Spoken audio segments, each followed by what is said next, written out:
22 नवंबर की रात दिल्ली से एक इंडिगो फ्लाइट अरेबियन सी के ऊपर शांत आसमान में उड़ रही थी। मौसम बिल्कुल साफ, कुछ भी एबनॉर्मल नहीं। लेकिन अचानक कॉकपिट में वार्निंग लाइट चमकी। वेदर रडार पे एक अनजान बादल उभर रहा था। कोई नॉर्मल क्लाउड नहीं, एक लंबा फैला हुआ धुआं। पायलट ने एटीसी से पूछा, इज दिस अ स्टॉर्म? जवाब आया, no this is not a storm, this is ash. पर आसमान में ऐश, वो भी अरेबियन सी के ऊपर। धरती के किस कोने में आग लग चुकी थी। 23 नवंबर 2025 को इथियोपिया के अफार रीजन की काली शांत रात।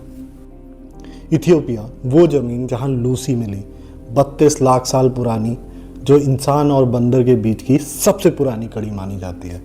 वो धरती जहां से एक गुलाम भारत लाया गया और वही गुलाम दक्कन के अहमदनगर का सबसे ताकतवर शासक बना, मलिक अंबर, और जिसने मुगल बादशाह शाहजहां को लगातार 9 साल तक शिकस्त दी।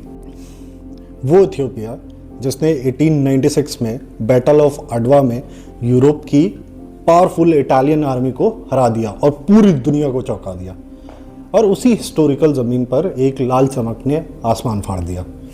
हेली गोबी, एक ऐसा वॉल्केनो जिसका नाम शायद ही किसी ने सुना था, लेकिन इस ब्लास्ट ने एविएशन मैप्स, वेदर चार्ट्स और पूरी दुनिया का ध्यान अपनी तरफ खींचा।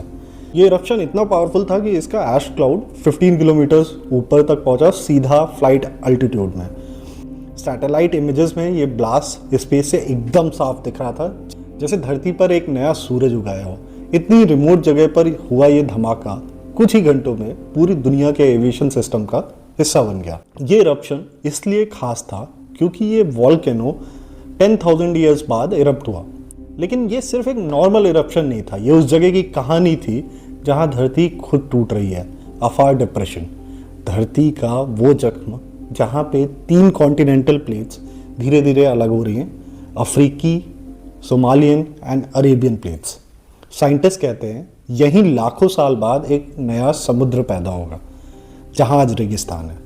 जैसे जैसे प्लेटें खिंचती हैं, अर्थ की लेयर पतली पड़ जाती है और नीचे छिपा मैग्मा ऊपर उठने लगता है। यही वजह है कि अफार को धरती की सबसे अनस्टेबल और सबसे हॉट जियोलॉजिकल लैब्स में से एक माना जाता है। यही अफार दुनिया की सबसे गर्म रहने लायक जगहों में से भी एक है। और इस टूटती धरती के बीच हजारों साल पहले बना हेलीगुबी। हेलीगुबी 10,000 ईयर्स पहले इरप्ट हुआ था। ये हमें कैसे पता? इसका जवाब है धरती की परतों में। अफार में साइंटिस्ट ने पुरानी वॉल्केनिक ऐश की लेयर निकाली और कार्बन और आर्गन डेटिंग से उनकी जांच की। रिजल्ट्स ने हमें बताया कि ये ऐश होलोसीन एरा की है, यानी आज से 10 से 12 हज़ार साल पुरानी। लेकिन असली बात अभी बाकी है। ये राख सिर्फ अफ्रीका में नहीं रुकी, ये हवा के सहारे भारत तक आई। इंडियन ओशन जेट स्ट्रीम वो हवाएं जो कॉन्टिनेंट्स को जोड़ देती हैं। यही हवाएं सहारा की डस्ट को इंडिया तक पहुंचा देती हैं। और इस बार वॉल्केनो की राख को, इन्हीं हवाओं ने राख उठाई, रेड सी, यमन, ओमान को पार कराया और सीधे भारत के स्काई कॉरिडोर में ढकेल दिया। और जब ये बादल भारत पहुंचे, सबसे बड़ा सवाल उठ गया, क्या ये दिल्ली की हवा खराब करेंगे? जवाब है नहीं, बिल्कुल नहीं। हेलीगुबी की राख आसमान तक आई है, ज़मीन तक नहीं। ये बादल दिल्ली की हवा को छूते ही नहीं, ये 10-15 किलोमीटर ऊपर से गुजरते हैं। जो घुटन हमें महसूस हो रही है वो हमारे अपने शहर का धुआं है, अफ्रीका के वॉल्केनो का नहीं। इसीलिए एयर क्वालिटी स्टेशंस ने वॉल्केनो से जुड़ा कोई डायरेक्ट PM 2.5 स्पाइक रिपोर्ट नहीं किया। लेकिन इसका मतलब ये नहीं है कि ये वॉल्केनिक ऐश बेअसर है। भारत के लिए कुछ चैलेंजेस अभी भी लाती है। 1982 में ब्रिटिश एयरवेज की फ्लाइट इंडोनेशिया के ऊपर से उड़ रही थी, वॉल्केनिक ऐश में घुसी और उसके सारे इंजन्स बंद हो गए और 24,000 फीट से प्लेन गिरना स्टार्ट हुआ।